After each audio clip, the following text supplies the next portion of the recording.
All right. Black Star Sports TV here with you, man.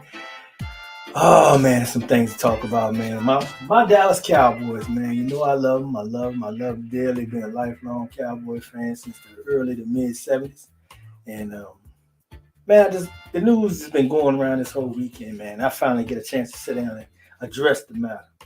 Um, my heart is kind of broke, man. Because Amari Cooper, if you haven't heard, Amari Cooper has been traded to the Cleveland Browns, man. That's right, the Cleveland Browns, man. Man, that thing hurt just to say. Just a couple of years ago, back in 2018, when we acquired him for a first round pick, we needed a number one receiver. We got him, man. He came in, he paid dividends from day one, man. He's everything that you would want in a wide receiver. He's out there, he's hardworking, he's well disciplined, he's dependable. You know, for the most part, 90% of the time, one-on-one coverage, man, he was beating his guy. We didn't really have any problems. He was the one guy that we could count on. This year, he had less drops than anybody, man. And one of the best route runners in the league. The best route runners, which was one of the problems before 2018. We remember Dez Bryant. Dez Bryant had to get a new coach come in and try to teach him how to run routes. Remember Scott Linehan and all the stuff that we went through with all that. He comes here and he settles that whole thing and he puts it all to rest. And I'm like, yes, man, this is what we need. This is the type of guy that we need here. Still a young guy, in his late 20s, still got some years to go, man. Haven't really showed any signs of kicking back, still making major plays for us.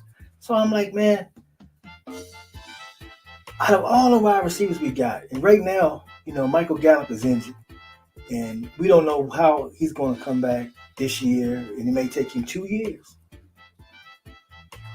But it also came out today that he was re-signed to a 5-year, $62.5 million contract. That's what he gets. And we don't even know if we're going to get him at 100% for the next, maybe possibly up to 2 years before he'd be 100%, the way that we remember him. Now, he's an electrifying receiver. He's pretty good. I don't have anything against him. My whole receiving core was top-notch, in my opinion. But this is a hell of a blow to us. And then you send him to Cleveland for a 5th rounder, and then you swap 6 rounds. It's like, we gave up a first for this guy. The last couple of years, he's over 1,000-yard receiver both years. How many of them is in the league? Even. And you let him go for potatoes and gravy, really? What is going on in Dallas, man, when it comes to these wide receivers, man? When he first got here, he had the battle with Scott Linehan. You remember the game? Who was he playing? Seattle? When he was telling him, he said, look, hey, Dak, we got to run it like this because this guy's going to bite down. He told Dak. Dak said, okay, let's do it. They ran the play. He faked the end, went out and ran the route, right? The route that Amari Cooper had called and said that my guy's going to do this. I'm going to beat him on this route. Get me the ball. He scored a touchdown. And the man got in trouble for that. Got in trouble for scoring a touchdown and doing what his coach should have been doing. He called the right call, made the right play, but was punished for that. I say a whole lot. Whole lot about the perception in Dallas and how they're treating some of these players. Now, when they sign you, you're going to get the limelight. They're going to roll out the red carpet, give you the money, all the glitz and glamour. People love that part.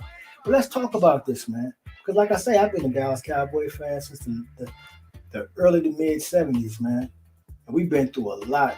I remember the glory days of the Super Bowl, man. And then I also remember the 26 years it's been since then and why we ain't got back to where we need to be. Now, you got players out there who are passionate, that want to go out there and ball in the game. And they might be outspoken. But this is a part of the game. This is a part of what makes these players great. There are players like that who are fueled by it. Dez Bryant was one. T.O. All these guys were vocal and said, hey, man, what's going on here? Give me the ball. I'm this, that, and the third. And being criticized for it. When you have an attitude, you want the ball, you got this, and they've been demonized by this organization. T.O. was a 1,300-yard a year receiver, 13 touchdowns, and could have done more. But like he said, I wasn't targeted enough. We was targeting Jason Witten more because the organization wanted to do that. And And that's fine. Jason Wilson is a good player and everything, but if something ain't broke, I mean, come on, man. If this man is dominating, cut him loose. Let's get the Super Bowl. Remember 2008, we had a chance. We was the number one seed in the NFL. Went out there the first game and lost in the playoffs. He was upset in that game because he felt like he didn't get the ball enough. Could he be right? Could he be wrong? I mean, now we got to go back and look and re-examine. I mean, look at the trail now. Dez Bryant comes out. Dez Bryant was a vocal person. He was the type of person that went around and ignited his playmates and got everybody all boosted up in the game one way or another. When a lot of these years, we've had guys that walked out like, oh, well, just speaking of the playoff game this year with the 49ers, man. The 49ers come out there and they're all jazzy and everybody's, yeah, they go out in the game. I said, these guys ready to play. Cowboys walk out and proceed to get beat and sent home after a wonderful season where it looked like, man, we could go to the Super Bowl. It's time to shine a light on an issue here, and it seems to be presenting itself because they're demonizing players, and Amari Cooper not being in Dallas makes no sense to me whatsoever. No sense whatsoever. It's a great pickup for Cleveland. Cleveland should be in a just wow, man, because they got a guy who, for the most part, most organizations want a guy that's quiet, works hard, does what he does, supposed to do, and goes about his business. But that's Amari Cooper's personality. So any organization would love to have him. Now he's going to go to Cleveland where that's going to be a good fit.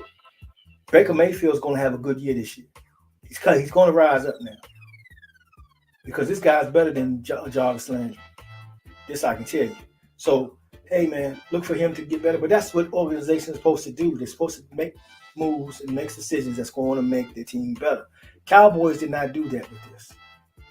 And they're talking this stuff about, well, we saved $16 million or whatever, but you just turned around and signed Mike Gallup, a guy who's we don't know if it's going to be 100% on the field this year and possibly maybe not the next.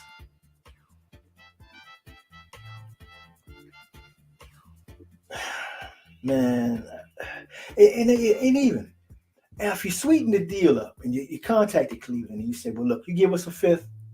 Also, give us Bill Callahan. Yes, I said Bill Callahan. If you're a diehard Cowboy fan like I am, then you remember Bill Callahan back in 2016. Bill Callahan was the orchestrator of the run offense that we had that dominated the NFL, that had teams in fear of actually playing the Dallas Cowboys. You know, we need that guy back because the offensive line has not been right since he left. The run blocking the holes have not been created. They have not been in the best cohesion together as a unit to really bring about offense, run offense. So that would be something that I would be in favor of. And I would feel better about the decision if they had included it in this. But, of course, they did not do it. So, I mean, it really hurts, man. This guy was the type of player that we needed on here. And they let us down on this one. They really did, man. And the $16 million in space for what? You know, we had the number one offense in football for 2 years now. We're taking a hit on that. We're taking a hit. And we're going to regress on offense because of this. And we know this now. The defense made a great step up this year. We got players on there that's on the line. Randy Gregory, he might not even be back this year. Right? D. Law's another one that's up there. Lyle Collins. Now, here's another one I do not agree with. And a lot of people are saying, yeah, let him go, let him this and this and that. But did any of you guys remember him in this game against the 49ers? When he was going up against the premier pass rusher, what's his, oh my goodness, his name is slipping me right now. But he plays for the 49ers. And when he came in and played right tackle, he shut this dude down. He pancaked him 3 times in that ball game, man. He shut that dude down. And, I mean, you're saying let this guy go? I mean, I can name you 2-3 other ones on the offensive line who ain't been playing up to par, man. And why the running game has been stifled because they can't get no movement up front. Connor Williams. I mean, even Martin, man. He keeps getting these accolades, but I see him really slacking on some plays sometime, man. He's not as dominant as he used to be either. He's been some years, he's been through some battles, man. Maybe it's that time, who knows? But we got to shore this thing up, man. Ezekiel Elliott ain't got so much time left for him to go out here and really compete and be a viable running back for us. He still look like he still got enough. We just need to make the opportunities for him because running up between the tackles in the middle, he can't really get much out of that, and that has to change. Losing Amari Cooper is going to hurt that. It's going to hurt now because he was a help in opening it up in the very beginning. So now what are we going to do? We still got Cedric Wilson. We'll still have a decent offensive wide receiver core. But this was the guy that got the short stuff, the little crossing routes, the little out routes, the stuff like that, the little difficult things in traffic that he was tough enough to take on and be solid there, man. We're gonna be missing that, man. We don't have another guy that can do that reliably. CD Lamb is a little guy. I don't really want to keep putting him in harm's way to keep letting him get hit like that. You want him to stretch the field, just like you want Gallup to do. Cedric Wilson can do a little bit of that, but none of them was on the level of Amari Cooper. This is a major blow for us. Maybe they can soften it a little bit because I'm hearing that maybe Jarvis Landry, Cleveland might be letting him out of there. It didn't seem to work out so well with him. Maybe he could be a guy we could get for cheap. Who knows? I don't know. But right now, man, I'm just at a loss, man. I'm at a loss with it, and it hurts. It hurts real bad, and I'm hoping that whatever's going on here with the Cowboys, man, we get it straight because the 14th of March is start free agency. So deals and stuff is going to start coming out. Things are going to snowball now. Things are about to get rocking and rolling, and we're going to find out what's going on. I believe that Randy Gregory's gone, man. I wish we could keep him. I really do.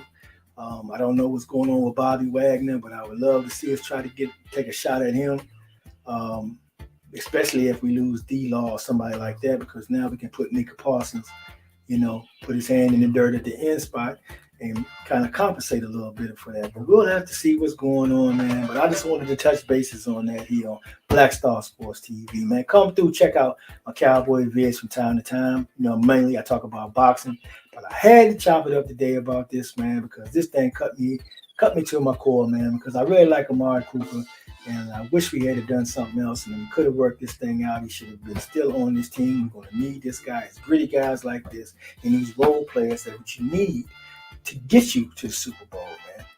Everybody can't be a star. We want to hold on to all the stars, but that's the problem. There's too many stars and not enough role players.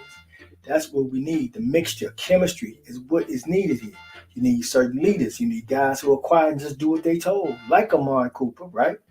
But you need a Ray Lewis type as well to go in there and rally the troops, and that's what we got to keep in mind moving forward.